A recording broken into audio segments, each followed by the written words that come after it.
Hi guys, welcome back to the channel. This is Nasa's Thread. Today on the channel, I'll be showing you how I made my pretty sky low skirt.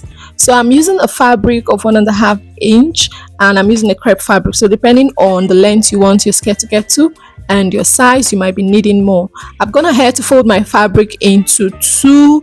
Okay, to fold this into two, just divide your round hip by 4 and then add 1 to 2 inches depending on your stitching allowance you want to use. Okay, so I just went ahead to draw a line across, which is going to serve as my starting line.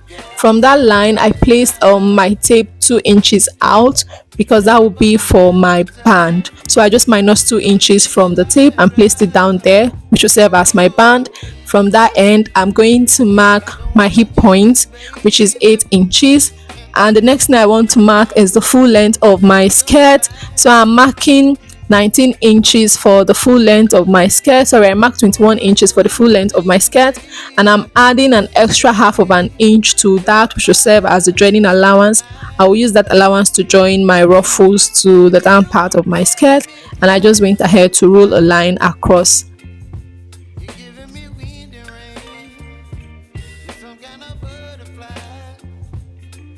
So we have our waist, we have our hip, and then we have our full length of the skirt. All right, so this is what we are going to have. So remember, this is our vertical lines all placed down properly. The next thing we want to do is to get our horizontal measurements. So to get this, divide your round waist by 4, put that down, put 1 inch for your dart allowance and another 1 inch for stitching allowance. Now you can decide to use more than 1 inch for your stitching allowance. You can decide to use 1.5 or 2 inches, but I would advise to use at most 1.5 because you're not turning this over with a lining. So at the hip point, I just took quarter of my hip measurement, placed that down, and then I added 1 inch, which is my stitching allowance. Now for the full length of this, because I don't want my skirt to be tight around that area, it is not a fitted skirt. Okay, so I'm going to mark exactly my hip measurement divided by 4. So my round hip is 41 inches divided by 4, I have 10.5. I just went ahead to mark that down, and I'm going in with my rule to make my connections like so. So just watch closely how I'm using my curve rule so that you can get this perfectly. You don't want any part to be bulging by the time you finish stitching this down. So this is what you should have after doing that. And I just went in with my chalk again to straighten any lines that is curved. Now from the end part of the skirt, I went up by 2 inches so that I can have a bit of curve at the end of this, and I'm going in with my curve rule to connect it to the end of the skirt. That's the other part of the line, like so. So this is just to give our skirt a little more character and finesse, okay, for it to come out looking more pretty. So that's just the idea for this. So this is what we have for our skirt by the time we finish doing this. Okay, so yours should look something like this, okay, depending on your body measurements and depending on the length you want your skirt to be. It's meant to look like this. So I'm just going in with my scissors to take off the parts I don't want anymore.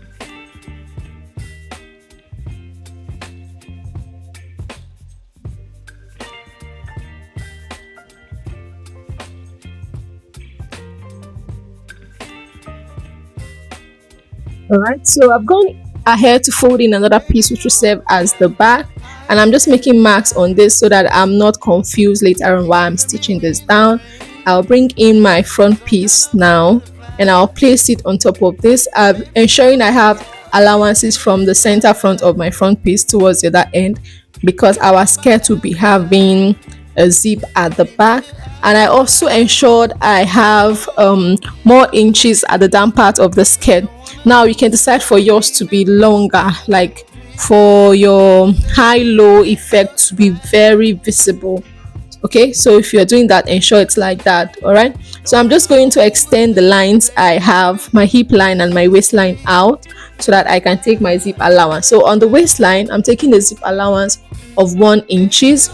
On the hip line, I am taking the same allowance, and I'm doing the same thing for the full length of the skirt. So I just took 1 inches throughout for my zipper allowance, and I'm going in with my rule to just connect the points I have made together.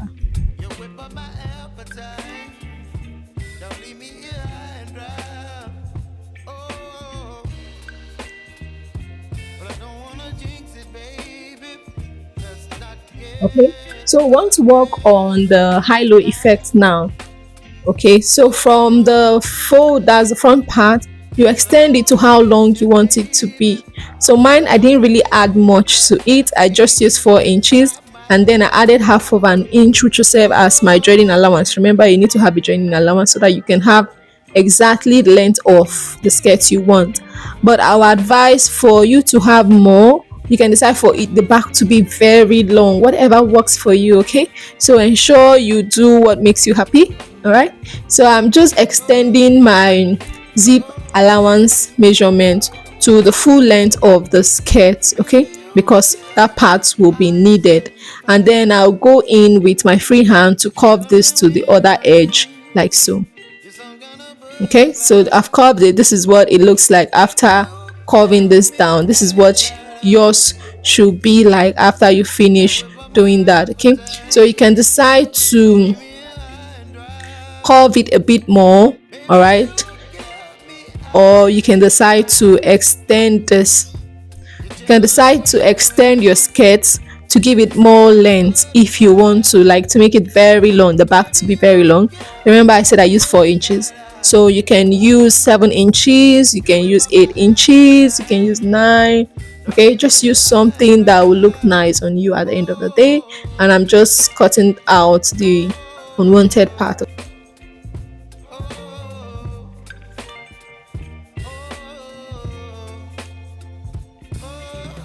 This is what we have after we finish doing that.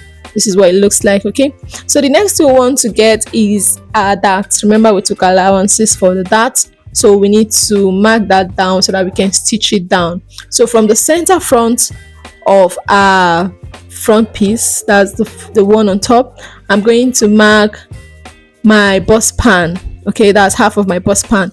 The bust pan is simply the distance from one nipple to the other. Okay, so mine is 7 inches. I divided that by 2. I have 3.5, and I added half of an inch to that, which will serve as my stitching allowance. And I just made a notch there. I'm making another notch too to indicate my zip allowance area. Okay, so for the dart, I want my dart length to be 4 inches. Okay, so I want my dart length to be 4 inches. I just went ahead to mark that down, and I'm using a rule to just make a straight line across to connect it to the notch I made earlier. Okay, now from the leg of the notch, I'll be going in and out on both sides by half of an inch, and I'll just go ahead and mark that down. Remember, our dart allowance is 1 inch, so you need to go in and out on both sides by half of an inch. You need to share that evenly between both sides, so ensure you mark accurately that. Okay, so when you go over to your machine, you pick it up this way, and then you stitch it down and repeat the same process for the other parts of this. All right, so I've done that. This is what we have at the end of the day. This is one piece of the back. This is what it looks like. So this is another piece of our back after I finished placing my dart on it. It looks this way. You can see this is coming out nicely already. Now for the front piece, I've also gone ahead to place my darts. Okay, and this is what we have on it. Right, so what we want to do next is to join our piece together, like attaching the back piece to the front piece together. Now to do that, you have to mark out the stitching allowance you took for yours, be it 1 inch, be it 1.5, or whatever allowance you took for yours. Remember, I said at most you should use 1.5 inch. That's because you're not turning this over with a lining. You don't want your skirt to have a rough look inside of it. Okay, that's the essence of using less inch of joining allowance, of stitching allowance. So I just went in with my tape. I'm marking this all through because the skirt is not straight, so you cannot just mark at one point and roll it down. Remember, the skirt is not straight, your body is not straight. There are curves around the body, so you have to follow the curved pattern of the body. So I just went ahead to follow my curve, mark this, be patient enough to mark this down. So I just marked it down all through so that I can get this correctly.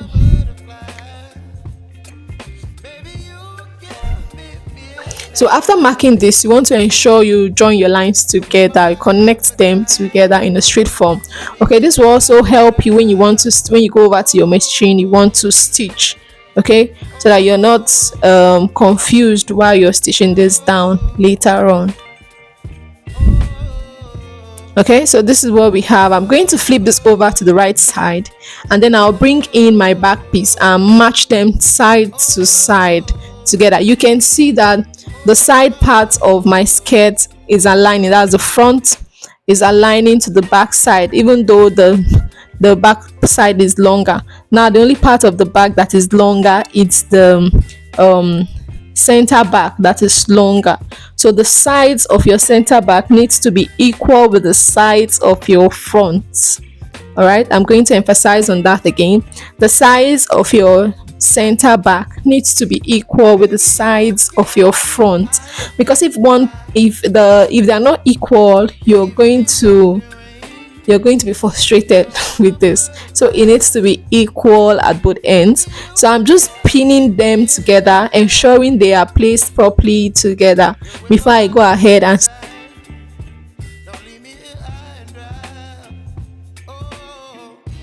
so I just needed something to keep them in place for me while I'm stitching this. So I just used my pins to run around this. So I flip this over to the part where I have my marks. When I go back to my machine, I will just follow my lines and stitch. So this is the essence of having this. It makes this easier.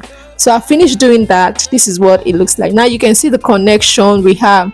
So if the sides are not matching, it will not come out this way. It will not look this pretty. So this is what you should have at the end of the day. You can see how nice this look. So the next thing we want to do is to get the measurement around the end of this so that we can cut out the fabric we need for our ruffles. So I went ahead to measure mine. I had 54 inches by the time I finished measuring this. Okay, I'm sorry you could not see the other part. So you can decide to times this by whatever you get for yours. You can decide to times it by 2, by 2.5, by 3, depending on how much you want it to be. So you can see I cut out mine, and I went ahead to join it, and then I hemmed one part of this, okay, to give it a neat look from that end. And then I ran a loose stitch on the other side. So whatever side you're folding, like hemming, the other part should be for a loose stitch. So what I'm doing now is picking my threads, picking one part of this, and I'm just going to draw this, ensuring I have what I need, like the exact measurement I took initially. All right, so that's why you should have more of this. Don't cut out the exact measurement you have on this. You should cut out at least, you should times the measurement you had around that area by 2 inches. So I did mine by 2.5. Okay, but if you want to have a fuller effect, you should multiply this by 3. Okay, but also consider the fabric you have left before doing that.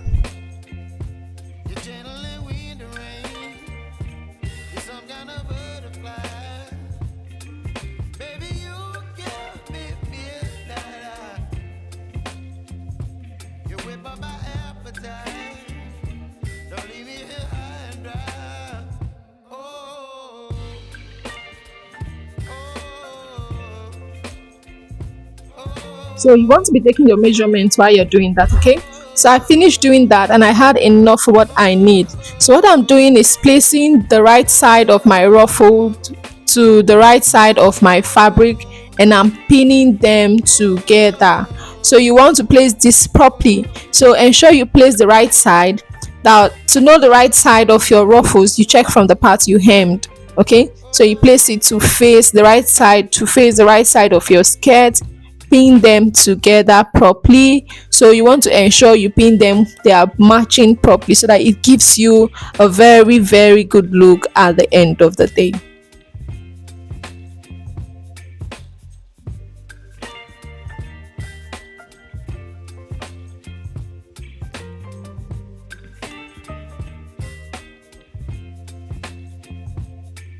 Baby, you give me ice and fire.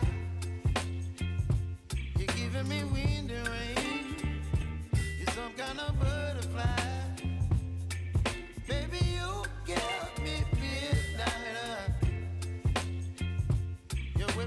appetite. Don't leave me here high and dry. Oh, well, I don't wanna jinx it, baby. And twist myself at the spine. So I finished pinning down. Okay, so what I'll do is to go ahead and run stitches across this. Okay, so that by the time I flip this over, it's going to have a nice look. So firstly, we'll go ahead and stitch it down. So I've stitched it down. This is what it looks like after doing that. Okay, the skirt is looking pretty already. I feel like wearing this now. So this is what it looks like after doing that. Okay, so we want to work on the zip allowance area. So I'll fold this down and place it this way. Okay, ensuring that aligning properly, and then I'll take the measurement of how long where I want to place my zip. Okay, so you need to take measurement of that. So I just placed my tape and then I marked 8 inches. Now whatever length you're taking for your zip, consider the type of zip you're using, consider that you're also using a band at the top. All right, so consider that. And then I'm just going ahead to mark the allowance I left for my zip. Okay, remember the allowance we left around this area was 1 inch, so I'm just marking this down together, and then I'll go in with my pins to ensure that are properly placed together. You want to ensure that are matching. Okay, so that this project needs you to be patient and it needs you to do things properly.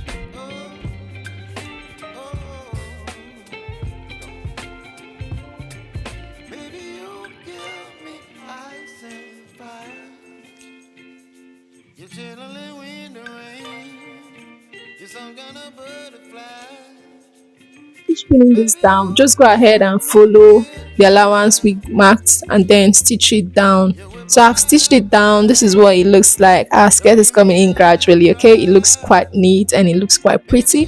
So the next thing we want to fix is our band. I've gone ahead to cut out the piece for my band. Remember I said I want my band to be 2 inches by the time I'm through. So I cut out a band of 5 inches, and then the length I have is exactly what I have for the measurement I have around my fabric. So what I do is to place this like this, placing this from the inside, the front parts to that, and then I'll turn this over after stitching it down, folding in half of an inch again to close it down so that I can have 2 inches exactly, and then I'll fix my zip. So this is the final look of our skirt. Our skirt looks pretty. I cannot wait to wear this. Now you can rock this with any top of your choice. Okay, so you should check out the video at the top, which is how to make a wrap top with a bell sleeve. That will go perfectly well with this skirt. Okay, so if you're still here at the end of this video and you're yet to subscribe to the channel, please subscribe. Ensure you give this video a thumbs up. Okay, thank you for watching and I will see you in the next video. Bye.